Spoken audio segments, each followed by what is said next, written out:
personal story that I hope leaves you with a little bit of inspiration and some charge to make our schools better. So, I'm going to start off with the story. The day was finally over. It was report card pickup day. It was the end of my 4th year of teaching. And I was actually really excited. I was very excited because I had the awesome opportunity to have really great conversations with my family and my students. And it's one of my favorite days of the year. The day was ending and I was packing up my classroom and I was sitting in the hallway having a final conversation with a parent and a student. And that parent was thanking me for just my mere presence in the school because she believed that it was having a positive impact on her daughter. And she literally said, "Thank you, because the calls home about Kimmy's attitude is finally coming to a close." So, what you don't know is that at that time, I was one of 2 black teachers at my school that was predominantly serving Hispanic students. The student was also a black girl.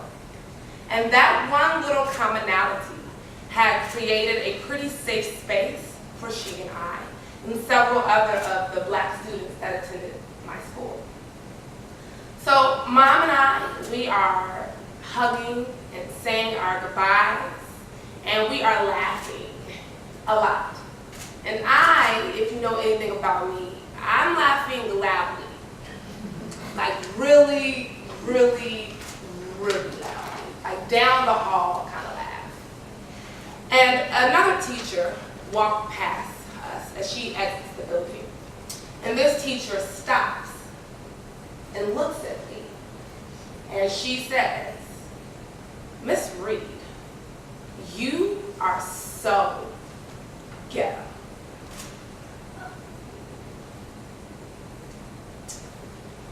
And so that changed the moment. Like it just did in this room. And so I went back to my desk, angry and mad and furious. How could she? How dare she call me ghetto?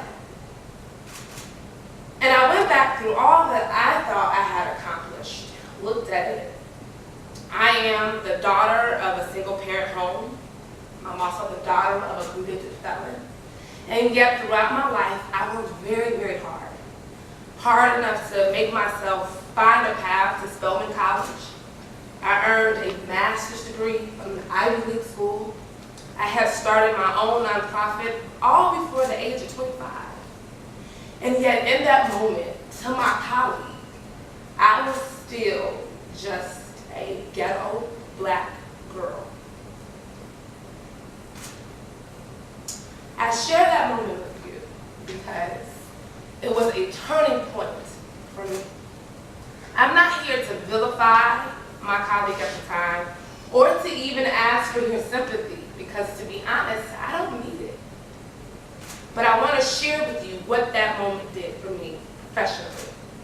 You see, because after that moment, I got to a place where I constantly demanded my respect as a woman of color, even at work.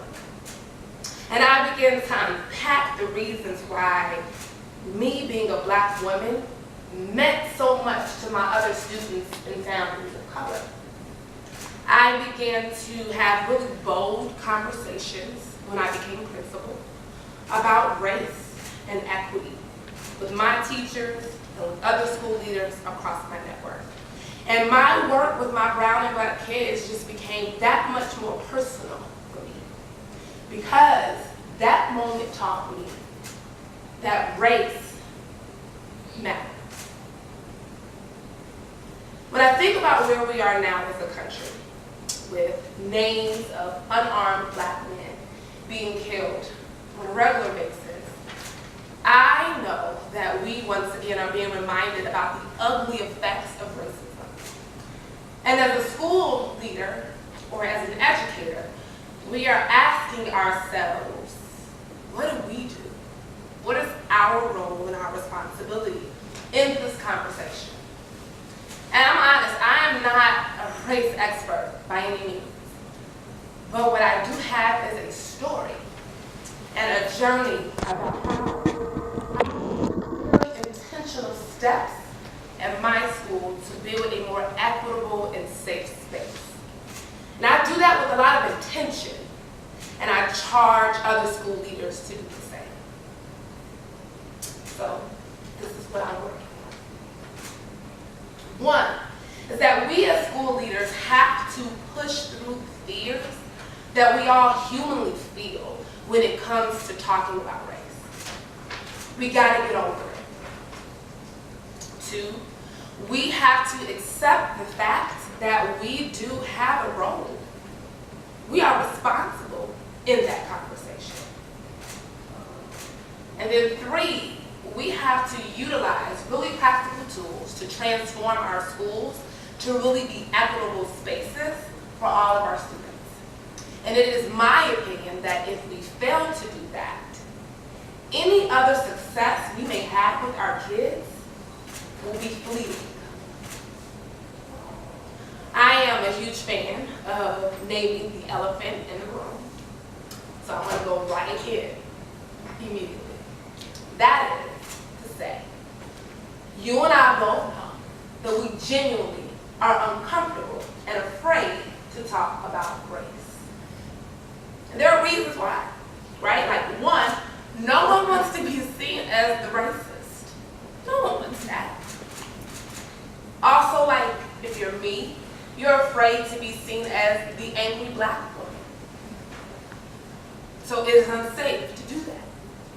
Some of us have privileges that we are ashamed of and don't feel qualified to weigh in on conversations about race. Or we have friends and families members that leave comments on our timeline that we wouldn't dare want our coworkers to see. And so when you think about all those things put together, it cripples us, and we just don't engage in the conversation. But then as educators, what does that mean about what's happening in our classrooms? As kids, we learned that racists are bad people. We have learned that. And none of us want to be seen as bad people, right? Because we're the good people. We do the good work. If you watch Scandal, then you'll get this next analogy, and that is we wear the white hats, right? We do the good work. And so it is that good versus bad approach that continues to make us not have honest conversations about ourselves. Because the real truth is that good people and well-intentioned people like us, we do racist and say racist things every single day. That's the truth. As educators, we believe education to be the equalizer. That's why we got into this work.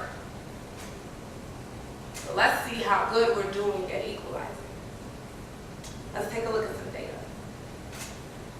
If we look at the statistics from the Center for Education Statistics, what I have for you is just a breakdown of the percentage of students that are enrolled in public elementary and secondary schools by race. So in 2013, white students are 50% of all of the students enrolled in public education. Now, I want to be honest, that's not a lot. It is a sharp decline over the last 10 years because what we are seeing is a huge increase of white students enrolling in non-public schools. And then the opposite is true for students of color. Hispanic students and African American student enrollment in public education actually had a drastic increase between 2003 and 2013. So when we think about 50%, to put it in numbers, that's about 25 million students. And then we have about 12 million Hispanic students that are in public schools, and about 8.3 million African American students that sit in our public school system. We go deeper into the data. Let's look at how our kids are doing in reading, something that we've all had to take as students.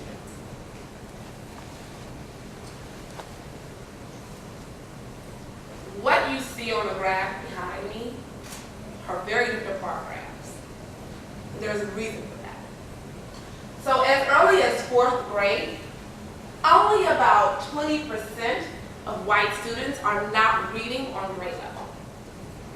But in the same grade level, 4th grade, we have Hispanic students and Black students who are almost 50% of them are not on grade level as early as 4th grade. That gap actually continues through middle school and even through 12th grade. Students who we want to send to college. Only about 18% of white students are not on grade level by the time they leave, where we're almost at 50% still for our students of color. What we also know to be true is that being able to read at the 4th grade is a very important data point because it is a predictor of several other experiences in a student's life. When a student is not able to read on grade level by the time they are 9 years old, they have a higher rate of dropping out of school, and they have a higher rate of being sentenced to prison. So what this suggests is that we are putting our students of color on track for prison as early as 9 years old. When we take a look at exclusionary discipline data, it only gets worse. So let's look at suspensions. The suspension rate for white students in 2014, according to the U.S. Department of Education, is about 6% and 2% for girls. However, if we move further down the graph, we can see that there's a drastically different rate for our Black students and our Hispanic students. On average, our Hispanic students are suspended about 2 to 3 times more than their white counterparts. And for our Black students, specifically our Black males, it could be as high as 5 times more than their white student counterparts. What this data does not show, but what we also have learned from the U.S. Department of Education, is that not only are our students of color suspended at a higher rate, oftentimes their suspension length is much longer and the offense was much less. That trend is the exact trend that we see in the correctional system. I've only showed you a couple points, and these are gaps that we are seeing in our kids' experiences. And if you, like myself, were recruited to TFA, or if you are an educator, you know that you were called to the job to close the achievement gap. But I don't actually like that term anymore. Not after I've done this work. Because I believe that calling it an achievement gap is just a nice way to make us feel a little bit better. Because the gap is not about achievement at all. The gap is actually about racism. The reason why we have students who are being drastically underserved is not because of the achievement gap. It is because they are students of color, and therefore they are having lesser experiences. That is racism. It's not achievement. As a principal, I work really hard to hire the best people possible to put in front of our babies. And those great people constantly tell our kids that we believe in them, we know they can do absolutely anything and everything, and we want to create equal opportunities for them. But what we really want is not equal opportunity, but instead equity. And those are very different. According to Professor Pedro Noguera, who does a lot of race work for schools, he talks a lot about the difference between equity and equal opportunity. You see, equity is actually focused on the outcomes, the results of the experience. Not the beginning, but the end. Do students have the opportunity to end in the same place, not just begin in the same place? And if the answer is no, then we have work to do. So if we have a student who is having a drastically different experience than the student sitting right next to him, or in the same city across town, we have work to do, because that is not equity. lower our standards or that we expect less of our students of color. That actually is the worst thing we can do. But what it does mean is that we have to check our biases at the classroom door. It also means that we have to build real, meaningful relationships with all of our babies. And then from those relationships, we have to individualize our supports to make sure that they can be successful. As I close, I just want to say that I think we are asking our children to walk a really, really tight rope.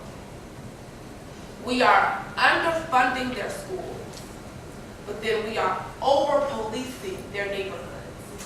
And then we look at them and say, you better be perfect and not make a mistake. Because if you end up in front of a judge, he just may make an example out of you. Our children don't need better schools. Our children need real schools. Real schools that understand real circumstances and treat our children as real people. They need real schools with real leaders that prioritize equity, diversity, and race from the very top, that are looking at data from every single level, including race and gender, that are providing real training and development around race and cultural competencies for our teachers, and creating real safe spaces so that all of our children, no matter their color, language, culture, can succeed. Because race